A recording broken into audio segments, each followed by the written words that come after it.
It's a Politics Wednesday edition of River to River from IPR News. I'm Ben Kiefer. Joining us today with their analysis, Sara Mitchell, professor of political science and collegiate fellow at the University of Iowa. Hi, Sara. Hey, Sara, you there? We'll get that fixed. In the meantime, let's welcome Dave Peterson, Lucan professor of political science at Iowa State University. Dave, I hope you're there. I'm here, Ben. Very good.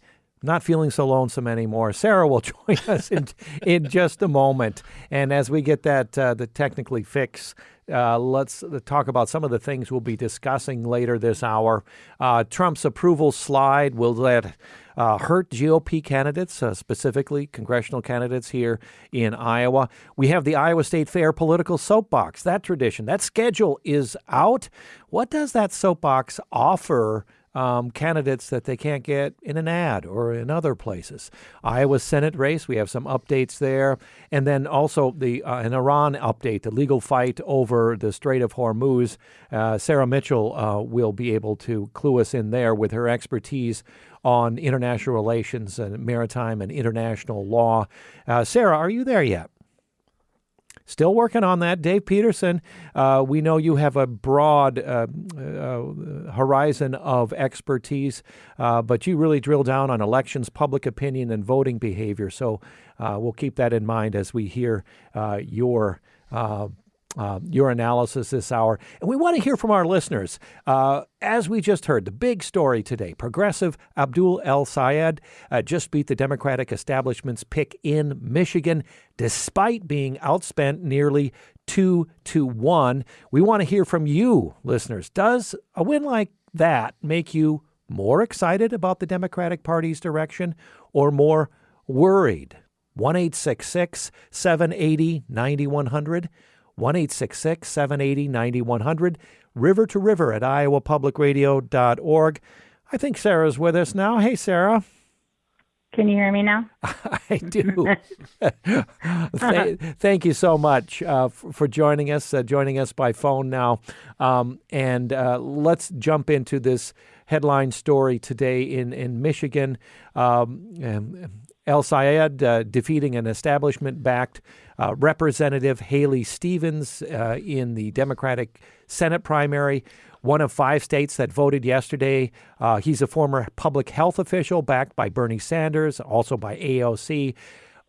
Get this, overcame roughly $65 million in outside spending against him and a late endorsement of his opponent by Governor Gretchen Whitmer.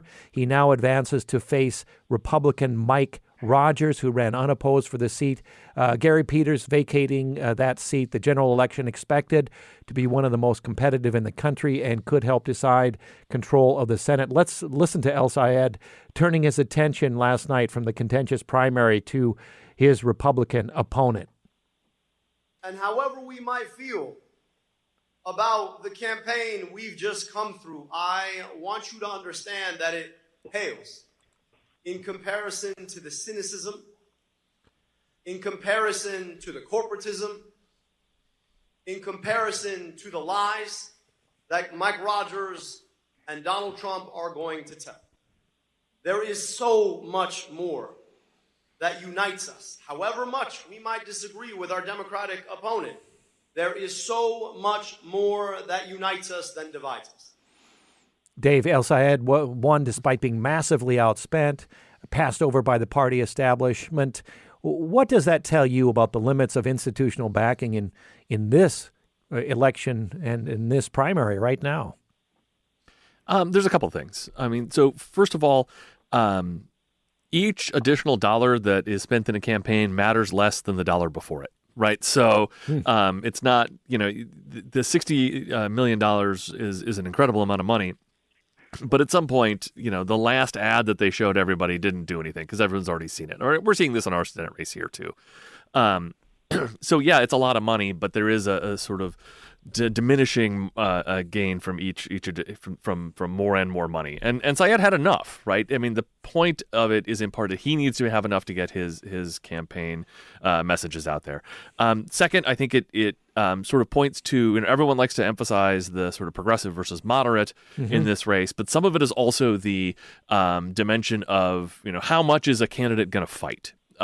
Democrats are pretty pissed off across this country. And a lot of what we've seen for the candidates that have been successful is that they are going to fight, right? That they are willing to take it to the Republican Party. They're willing to take it to President Trump in an effort to try to do things, right? To do stuff. Now, what that stuff is differs for every candidate, or at least it can differ. But Syed has campaigned pretty aggressively on this fight aspect of it, that he's going to take it to politics and to the government, right? He is, he's not a fan of Chuck Schumer. He's probably not going to vote for Chuck Schumer for majority leader if he wins. And Democrats like that, right? That they want things shaken up. They want things changed. And Syed was clearly the candidate of change here. Mm-hmm. Sarah, Republicans reportedly saw El Sayed as the easier opponent to run against. Now they have him. Do you think that's still true after this win? Or do you think that's perhaps an underestimation of his popularity? Well, I think some of the polling, had suggested that was true, although given that El Sayed had a 14% lead in the polls going into the race, I think there's a lot of questions right now about the polls in general and how much, how accurate they are for not just this race, but for others. And of course, it has to do with, it's getting harder and harder to reach people on phone, right? Yeah. So it's altering the representativeness of a lot of these polls. But, I think this race also demonstrates that the Israel-Palestine issue is not going away, right? So if you remember in the presidential election, there was a lot of criticism of Harris for essentially sticking with the Biden position, a very pro-Israeli position. And I think you're seeing that play out again in this round of the Michigan Democratic primary. So at least in Michigan, this is clearly a salient issue. And I think it'll be interesting to see if and how that issue translates to the presidential election, the next presidential election. We want to hear from you, River to River listeners, 1-866-780-9100, River to River at iowapublicradio.org. And on that note that you just mentioned there, Sarah, I think Ellen wants to chime in from Des Moines. Ellen, welcome to the program. Hi, how are you? I'm fine. What would you like to chip in? Yeah, I just like to say I'm really excited about Abdul El Sayed's win.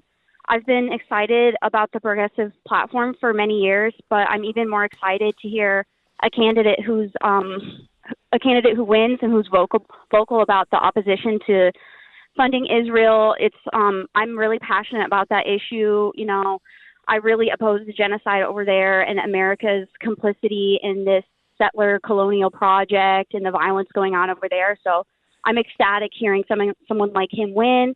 And I really hope that someone like this is, in Iowa's future. And I can't wait for someone like that to run here. Mm-hmm. And that's what I Ellen, I think some would disagree with your characterization of the Middle East, but that's a topic for another discussion. But what I want to ask you is what I just asked Sarah. Republicans saw El Sayed as the preferred opponent. What do you think about that when Republicans prefer the candidate you preferred? I think, there's a lot of talk about stuff like that, but I think that the left side of the political spectrum is not the only side that's fed up with the politics in America that sway towards more and more funding for Israel. I think there's plenty of people on the Republican side of politics, voters specifically. I can't say the same for the candidates, but I know that there's a lot of Republican voters that are fed up with funding for Israel as well. So I don't know that that's a really accurate representation of the political climate right now. Ellen, thank you very much for your call from Des Moines, 1-866-780-9100, River to River at iowapublicradio.org. Dave, did you want to weigh in on the Middle East here as it plays into this race and many others? Yeah, I mean, I think it's clearly a divide in the Democratic Party, and it was one of the main areas of disagreement in this race. A lot of that is AIPAC's decision to spend $30 million trying to back Stevens. Some of it is Schumer's attempts as Senate Majority Leader to keep the party being supportive of funding aid to Israel. And it had, and that was in this race one of the key dividing pieces in the primary, right? My guess is that El Sayed is going to pivot from that going into the general election, right? In his press conference this morning, he focused more on affordability. He focused more on money in politics.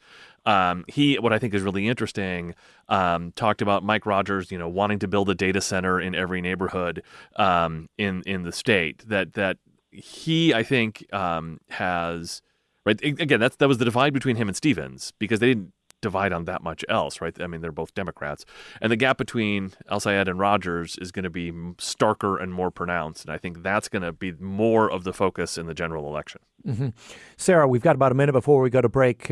Michigan, not the only primary held yesterday. We had Kansas, Missouri, Virginia, Washington. Did you see anything else outside of Michigan that interested you? Well, I think it was interesting in Missouri how voters struck down the two ballot initiatives essentially on whether the judges in the state would be elected democratically, which would have potentially led to more conservative judges, but also making it more restrictive for ballot initiatives to pass by having every congressional district have a majority vote. So I thought those two ballot initiative votes were pretty interesting outcome in a red state. Dave, outside of Michigan, in 30 seconds, what did you see that interested you? No, that Sarah just gave my answer, right? The ballot initiatives were the big things that I had focused on as well. So I do think that those are big. All right. We'll be back after a short break. It's a Politics Wednesday edition of our program. We have the able expertise of Sara Mitchell of the University of Iowa, Dave Peterson of Iowa State University, and we'd love to have more questions, more input from you. 1-866-780-9100, river to river at iowapublicradio.org. When we come back, I want to ask if the president's approval slide, we've been watching that slide for weeks, does that hurt GOP candidates? And then we'll dovetail into talking about the Iowa State Fair Soapbox, which now has a schedule out, and so on and so forth. You know the drill. It's Politics Wednesday. Back in just a moment. Politics Wednesday edition of River to River from IPR News. I'm Ben Kiefer with political scientists Dave Peterson of Iowa State University, Sara Mitchell of the University of Iowa. Join us. You can email us river at iowapublicradio.org or call 866-780-9100. New state-by-state polling from Newsweek, Civics, shows President Trump underwater in every battleground state. National approval at 36%, disapproval at 59%. That's a net of minus 23. You can also check polls like Rasmussen, which are known for being more favorable to conservative candidates. They show the underwaterness of Trump as well. Yet Republicans in swing House districts largely leaning into Trump rather than distancing themselves, betting that his base turnout matters more than his soft numbers. Is that what they're thinking, Dave, do you think? Yeah, I think it is. I think that's their hope, right? That they have to hope that they can mobilize Trump voters and Trump supporters to be able to lift them up. The problem is that midterms tend to be referendums on the president. That in a presidential election, it's often a choice, right? We have two candidates. Obviously, we have two candidates for every congressional race, but the midterm tends to be a sort of reflection on, are people happy with the administration? And people are pretty clearly unhappy with the administration. And it's going to be difficult for a lot of these Republican candidates who don't want to break from the president because the president can be vindictive, and yet potentially need to break from the president to be able to win their elections. And so it's a real sort of rock and hard place for them. Mm-hmm. Sarah, what do you think about this? For instance, Zach Nunn and Marionette Miller Meeks both defending competitive seats, first and the third. Does the Trump approval question play out differently for them than for, say, a Senate candidate like Ashley Hinson? Well, I think overall the correlation between presidential approval and whether the incumbent party does well in congressional seats is somewhat low.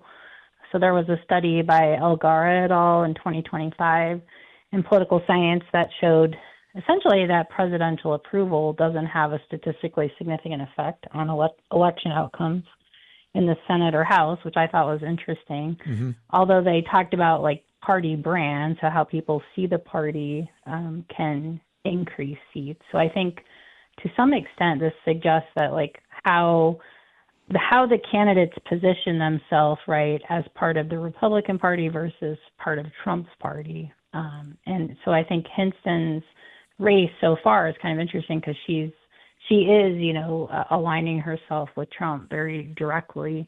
I think in a lot of her ads and what she's saying on the campaign trail. So I think maybe that's something to watch is how much are the candidates. I think Miller Meeks to some extent is moving more, not being so open about that kind of direct tie to President Trump. So that's what I would be looking at.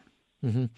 Dave, I want to read an email from Lori, one of our listeners right now, and get your take on this. See if this is sort of a, well, just get your take on it. Lori writes, I am in my late 60s. I grew up on a small farm in northwest Iowa. My parents were Democrats. I am super excited with Abdul's win. This is the progressive winner in the Michigan Democratic primary. And then she goes on, I have voted over the years for the candidate that was more centrist, and I am done with that. Bolded. It is a top priority that any candidate I vote for should not be taking APAC money or any large corporate dark money.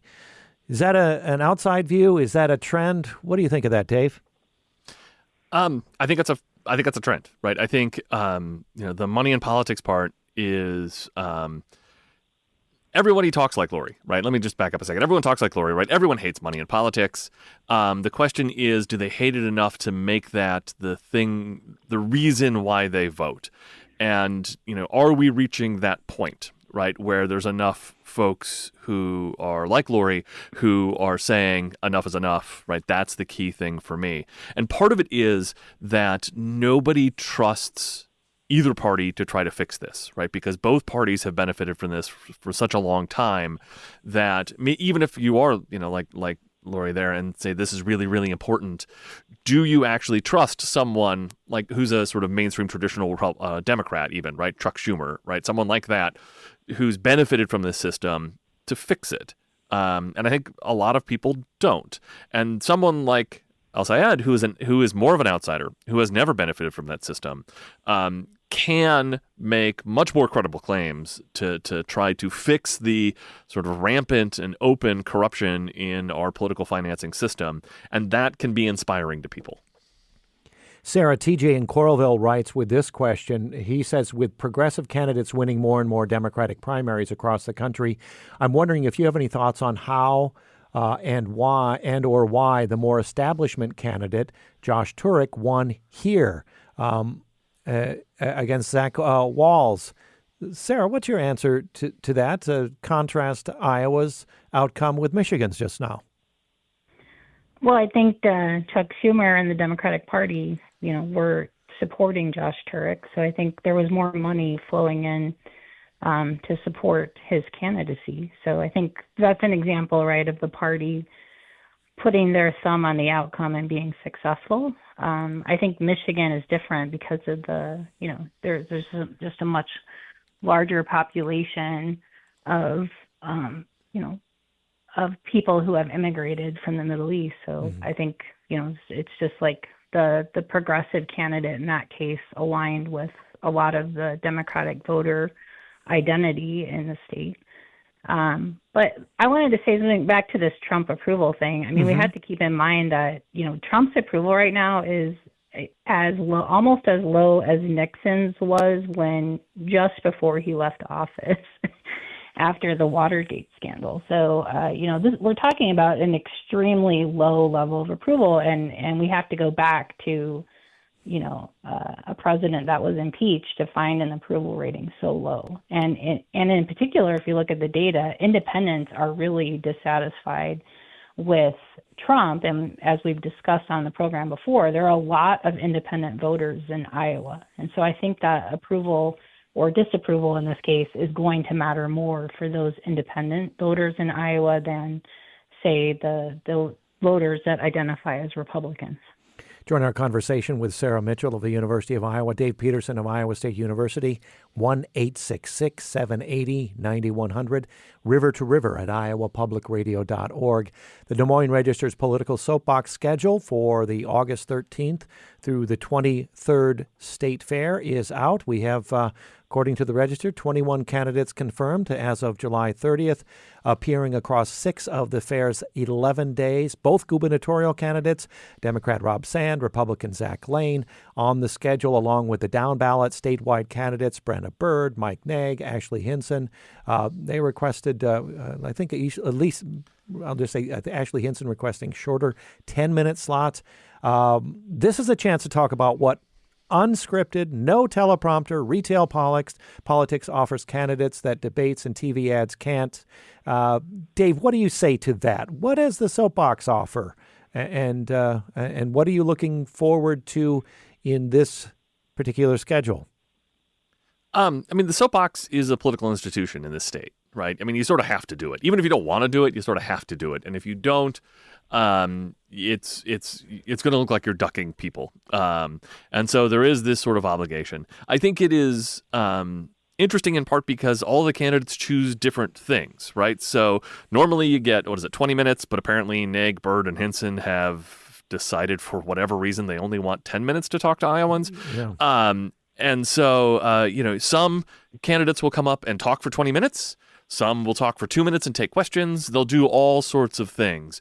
And it's also an opportunity for them to work the fair. I mean, one of the things I love about the Iowa State Fair, and because, again, I'm weird, is this opportunity to sort of go see the candidates sort of wandering around and interacting with people, shaking hands, taking selfies, and all of that. So it's, the candidates are going to be there, when they're going to be there, where they're going to be. And so political junkies like me like to go to sort of see them do their thing. And again, I'm still just stuck on this. Why did they only want 10 minutes? That's right, the part Sarah, what are your thoughts there? Is it deemed to be more controllable if something goes off the rails? Sarah, what do you think about that? Well, maybe it's consistent with not wanting to show up for town halls either in some of these instances. But no, yeah, I mean, I'm making a joke here, but I think the limiting the time is about limiting the period for potential criticism from the audience. I think it's interesting that neither Miller Meeks nor Bohannon, the candidates for House District 1, they're not participating, which I did not know until I was reading about this morning. So, well, maybe that's not participating so far, I suppose. I don't know. Right. They're not on the schedule yet. Yeah. I want to, But Sarah. in terms of the average, we have about 115,000 people showing up on the weekends at the fair on average. And so yeah, I mean, it's a specific audience, and maybe a smallish audience, but it does get quite a bit of news coverage. So I think Dave's right that it is a chance for retail politics on the ground with people who are there, but also, having your moment for news coverage of what's going on at the soapbox. Dave, I wanted to go to you for what has been developing here over weeks, the Libertarian Party of Iowa. It's holding a nominating convention on Sunday to pick a new 3rd District candidate after Marco Battaglia ended his campaign this week, citing a medical emergency. Battaglia ran under he'd run under that name in 3 previous elections, but his legal name is actually Mark T. Anderson. He'd already been removed from the ballot by the state objection panel over the name discrepancy. A Polk County judge upheld the ruling last week. Battaglia signaled he might appeal before ending his campaign for health. He ended his campaign for health reasons instead. What do you make of this, Dave? First of all, I hope everything goes well for Marco Battaglia, and that whatever the health concerns are, I hope that they absolutely they improve. Yeah, obviously. I do think that the removal of him in this cycle when he wasn't removed in previous cycles is a sign that the Republicans are scared. because there's a conventional wisdom that libertarians disproportionately draw from folks who would otherwise vote for Republicans, just like Greens would disproportionately draw from folks who would otherwise vote for the Democrat. And if they expect these races to be close, which I think we all do, not having the libertarian on the ballot would probably, at least conventional wisdom, be that it'll help the Republican candidate. Not by much, but if these are close elections, that might be what matters, and that might sort of sway the outcome. And particularly since this seems to be, he was removed for a technicality that no one's ever paid attention to before, does sort of suggest that there was some heightened scrutiny this cycle that didn't exist in previous cycles. It's a Politics Wednesday edition of River to River from IPR News. I'm Ben Kiefer. Sara, let's go into your wheelhouse and talk about the legal fight over the Strait of Hormuz. President Trump calling off a threatened multi-day air campaign against Iran. That was back on the first of the month, saying the U.S. would hold off while a deal on reopening the Strait of Hormuz and Iran's nuclear program came together. Iran's foreign ministry says talks with Oman over safe shipping routes are now in, quote, final stages. Our Secretary of State, Marco Rubio, said yesterday there's been, quote, progress made, but no, not finality, predicting an agreement very shortly. Trump told reporters details would come in 48 hours. So we're watching for that news to break. We had the oil prices falling with the optimism. We have the underlying dispute remaining, a live international law question. The UN security resolution condemned Iran's attempts to close or toll the strait, but the U.S. isn't party to that Iran-Oman talk over the strait's future management. Sara, as someone who's very much in maritime geopolitics, explain what's happening here. Well, it's interesting that the United States also is not a ratifier of the Law of the Sea Convention, and neither is Iran. So two of the three countries here are not involved in the global treaty that says that, straits have free passage. And if you're a state contiguous to a strait, then you have a right to uphold free passage through that and transit through that strait. So Iran and Oman coming to some kind of deal on a narrow shipping route through the strait, and if they extracted any money for any of those transits, that would go against international law in this case.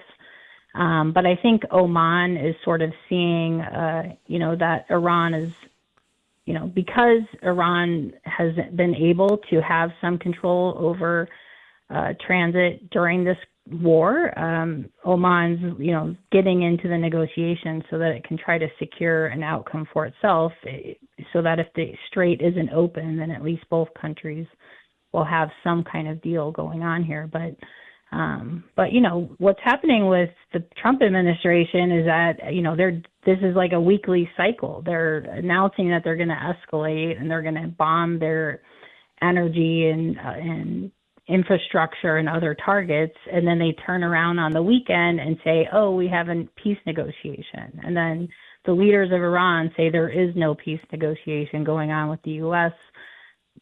For some reason, U.S. oil traders continue to believe whatever the president is saying, and then oil prices are dropping. Yeah.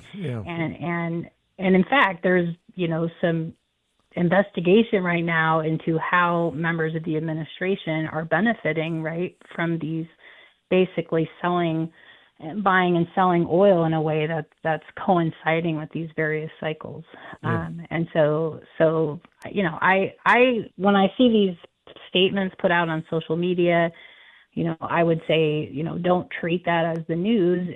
Make sure that, Iran and other states involved in the region are actually confirming whatever, President Trump is saying about what's happening. Yeah, and now that we've cycled through this 4, 5, 6 different times here, we see that there's less of an impact with those statements than there was before. Maybe at some point getting to be a yawn from world leaders when such pronouncements are made. Dave, very quickly before we go, how much does a resolution or non-resolution in the strait become a kitchen table issue by November, you think?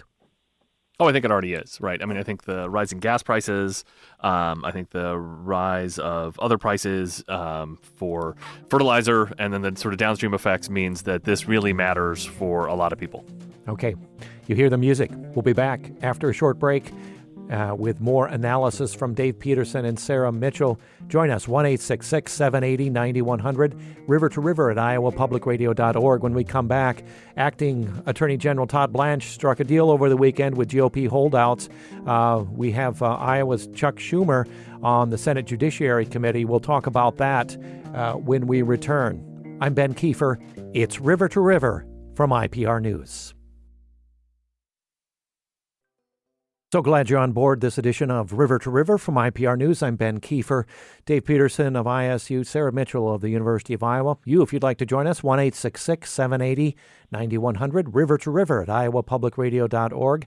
Acting Attorney General Todd Blanche struck a deal over the weekend with GOP holdouts, Senators Cornyn and Tillis, signing documents to formally kill the Justice Department's $1.8 billion anti-weaponization fund. This clears the way for the Senate Judiciary Committee, which is chaired by Iowa's Chuck Grassley, to advance his nomination 12-10 along party lines. That happened yesterday. Hours later, though, we had Senator Susan Collins of Maine announcing she'll vote no, citing the DOJ's eroding independence. A real blow, I think. We'll see if that's something Dave and Sara agree with, since Blanche can now afford to only lose one more Republican and still hit the 50 votes needed. Majority Leader Thune filed cloture and is setting up a floor vote, I think, for Friday. Final confirmation vote Saturday. GOP leaders hoping to finish before August, that recess. We have Murkowski of Alaska, Cassidy of Louisiana, remaining publicly uncommitted.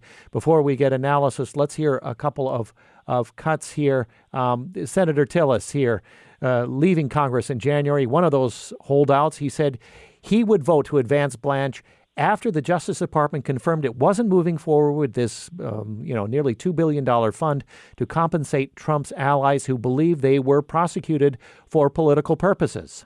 I've never liked this 1776 fund. It made no sense to me, and I thought it was an insult to the police officers and the people that defended us on January the 6th. It's done. It's been rescinded, and I am satisfied. I also feel like Senator Cornyn addressed the other piece of it that has to do with the audit to my satisfaction. You know, the thing that interests me, and I'm kind of curious about the speeches that come after here, is how everybody has this view of they are as pure as the driven snow, and it's the other side that has a problem. I think we both have a problem, folks. If you want to talk about weaponization, take a look at the Biden administration. Take a look at the Obama administration. Take a look at Crossfire Hurricane. Take a look at the codes that Lois Lerner used in the IRS to target businesses to try and unbank them. Take a look at the prospective pardons on the way out the door that President Biden did for family members, for staff members in Congress. The bottom line is nobody is clean here. And until we start recognizing this behavior as bad, we're just going to one-up it. Maybe it's a little bit more intense in this administration than the last one, and that a little bit more intense than the prior administration, and so on and so forth. But folks, we've got to end this stuff. Okay. Former holdout GOP Senator Tom Tillis. Let's listen to our U.S. Senator Chuck Grassley. He's chairman of that Senate Judiciary Committee. Their concerns about the anti-weaponization fund and the IRS settlement were shared by many, including this senator. I'm grateful that they, as well as Mr. Blanche and the White House, worked in good faith to solve them, formally rescinding the fund and clarifying the scope of release of claims has put this issue to bed once and for all. Put to bed once and for all. Dave, we're watching for any additional GOP defections before Friday's vote, but what about the issue there that had those holdouts hanging there with that fund? Yeah, it's probably done. Right, this is a written assurance from an attorney general that's binding until it's not, right? So the Attorney General could simply write another assurance or make another document, write another document to change his mind once he is sworn in as the permanent director. So I know Cornyn in particular talked a little bit about that, there is that concern that these might be temporary or only worth the paper that they're written on, but he hopes that Todd Blanche will toe the line here, which there's no guarantee that that'll actually happen. Yeah. Sara, is there any guarantee that this administration won't just redirect that 1776 fund for the victims of the Justice Department to a new, different fund? Well, absolutely not. There's no mechanism for credible commitment here. Well, there could be. I mean, Congress could pass a law. I mean, absolutely not likely. I'm saying within the DOJ. Within the DOJ. No but, I mean, just so we know, we do have in our Congress the power to stop this. Absolutely. Don't we? Yes. Okay. But as long as Republican majorities hold in both chambers, no. I mean, let's face it, though, the IRS side of this is still in place, right? So essentially, for any past taxes involving Trump or his family members, they're not going to engage in any audits. And so New York Times had a pretty detailed story on, why this is still a problem and doesn't, fully solve the issue.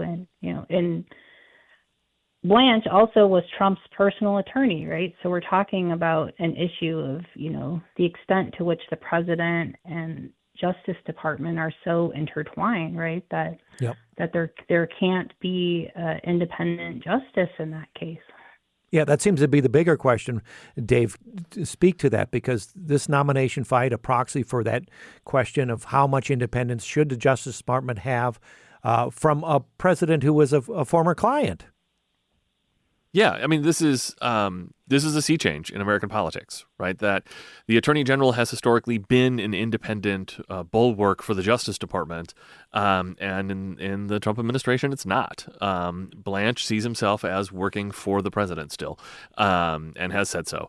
I mean, I just want to add that, Blanche, as we're talking about sort of his chances, he's also been criticized pretty heavily for his handling of the Epstein files. And so it's not just, Cornyn and Tillis were interested or were blocking him over these issues, but there are a lot of senators who are deeply disappointed in Blanche's handling of the Epstein files. And there are several senators who are up for re-election in close races where they may have second thoughts about voting to confirm someone who could a confirmation vote that could generate ads in their races linking them to the Epstein files or covering up the Epstein files. Mm-hmm. Susan Collins, senator of Maine, one of the last Republicans willing to buck the party on nominations. Sara, how do you read her opposition in this case, or is it more a function of her re-election campaign? Well, this is just a typical, once the Republicans have enough votes, then she can announce that she's voting no. This is not the first time we've come to this situation. So when you have senators who are in, competitive races, then that want to vote no, then as long as if you have enough votes. Although, again, there's still some coverage of this saying that the votes are not fully wrapped up because you have some senators like Bill Cassidy that are still unclear on how they're voting. So, so I don't think this is a done deal, but the fact that she said she's voting no, maybe it is. We'll watch in the coming days. If you've just joined us, Sara Mitchell, Dave Peterson, our political scientists for this edition of River to River Politics Day. We have Democrat Christina. Let's go back to our congressional races here. And news there, Democrat Christina Bohannon began airing her first general election TV ad yesterday. This is her rematch against Republican Representative Marionette Miller Meeks. And remember, this is a seat Bohannon lost by fewer than 800 votes 2 years ago after a recount. Let's listen to this ad. It draws on Bohannon's working class biography. She's spoken often about growing up in a trailer, her father losing his health insurance when he got sick, as she pledges to put Iowans over special interests. Let's listen. Growing up in a mobile home in a town of 700, my dad worked construction. Drove me around in his truck, proud to show what he built. Then he got sick and they canceled his insurance. I waited tables to help out, but it wasn't enough. Washington's forgotten the hardworking people who built this country. All right, part of a growing ad war in the district there. Miller Meeks aired for her own first general election spot. That was back in May, and we played audio from that, touting her record as an Army nurse and an eye doctor. Outside groups like 314 Action have announced ad buys targeting Miller Meeks on health care.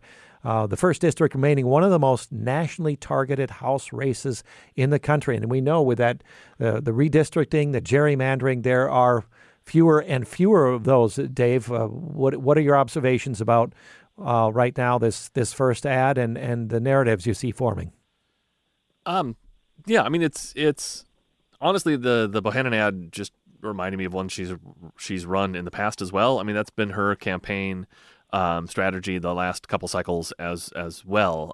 I was sort of a little surprised that there wasn't something newer in it, as opposed to just her sort of biography. That we've talked about this. Democrats want people who are fighting people. They want people who can make credible claims about trying to clean up the system. And she has the line about Washington's forgotten people, but there's not a whole lot in there that I think is going to inspire a lot of support. That may not matter, right? It's going to be a close race. It's been a close race the last several cycles. So I just thought the ad was fine, but it didn't strike me as anything special. You agree, Sara? Anything to add? Well, I think if you look at her social media campaign, she's really focusing on healthcare as an issue, and really hitting Miller Meeks on her various votes related to that. For example, a lot of the hospitals in our district, like in Clinton and Muscatine, no longer have obstetric services. And, so you've got people having to drive 45 or more minutes to have their babies delivered. That's a big issue in Iowa. Like a third of Iowa hospitals have lost these services. So I think that's a good issue for Democrats to run on. And then you add to that the number of Iowans who have purchased ACA health insurance dropped by at least 10%. So like 13,000 Iowans losing health coverage because the premiums increased after the GOP in Congress voted against extending the Biden-era subsidies for those lower-income individuals. So I think those kind of issues are smart for Democrats to be running on, because I think those are the kinds of things that people, right? If you have to drive an hour to have your baby delivered, that's something that you're definitely experiencing that. Mm-hmm. We're around 90 days before the midterm election day in November. Dave, between this race, also the third congressional district race, the Senate race, the governor's race, we have Iowa with multiple genuinely competitive contests running at once. This is an exciting election year, especially for us here in Iowa. But what does it say to you about how our state's political identity may be shifting? Do you see a shift? I see a little bit of a shift. I think we had been a more purple state. We had been a more closely divided state. We've swung to the right fairly significantly since 2016, and it does seem like we are going back more towards a divided or a sort of moderate state. Some of that is just the general nature of things. I think, as we've talked about before, Trump's approval being as low as it is, people are fed up. Some of it is, often macroeconomic policy is sort of opaque, and it's hard for us to say, this thing in my life is the direct response of this change in D.C. But between the tariffs, the war in Iran, the closing of hospitals like Sara was talking about, it's really easy to say, oh, my price is, my gas price is higher because of this war. My price for food is higher because of this war and these tariffs, right? That hospital closed because of the changes to healthcare policy. That's really easy for people. And I think, like Sara said, it's a really potentially convincing message for Democrats to run on because it's not a hard or complicated message. Mm-hmm. Dave, you described yourself, I think, either as a geek or a nerd. I'm not sure which one it was. I think I used weirdo, but yes. Weirdo. Okay. Same general area here. In the final minute or so, because we have the state fair starting up here and you're a fan of those soapbox statements, addresses by candidates here, do you have a primer for us about, what is ideal? How do you consume those? What do you watch? And, maybe even what do you eat while you're sitting on that hay bale? Oh boy, I don't want to pick state fair foods. That's dangerous territory. You're right. I like to sort of walk around the fair and try to see where the crowds are, see where candidates are. Was it 3 years ago when Governor Reynolds did her own individual events as well. Those were great. And the Soapbox is fabulous as well. But you want to get there a little early if it's going to be a bigger name candidate because that's how you're going to get a seat. And I think just be ready to listen and be ready to ask questions, right? That's what the candidates, that's what they need. That's what they deserve, right, is to get asked hard questions by Iowans so that we can ask them and put them on the spot to give the answers to the things we really care about. And also make sure you have sunscreen, as any state fair goers. Stay hydrated. Yeah. Have something on a stick to munch on from one of the vendors there. Go see the butter cow. What about disruptions? Is that typically something that happens at the Soapbox in your experience, Dave? Most of the time, no. I mean, it's people are respectful, right? Iowans are nice people. And so we tend to be respectful of these things. I think most people figure out that if you're going to disrupt the candidate because you don't like them, all you're going to do is help the candidate because everyone around you is going to think you're a jerk and are going to be sympathetic towards the candidate that you're interrupting, that everyone's there to hear, right? They're not there to hear you. They're there to hear the candidates. Right. And Sara Mitchell, if I go sit on a hay bale at the Soapbox, could I be sitting next to you? Will you be there? I don't think so. Okay, you digest. Drive all the way over from Iowa City. Yeah. All right, you digest your politics differently. I don't know. It depends on how hot it is. That's right. Thank you very much for joining us. Sara Mitchell, Professor, Collegiate Fellow at the University of Iowa. Dave Peterson, Lucan Professor of Political Science at Iowa State University. Yes, we know, Dave, you're much closer to the fair. Sara just established that. Take care, both of you. Thanks for your analysis. Thanks, Ben.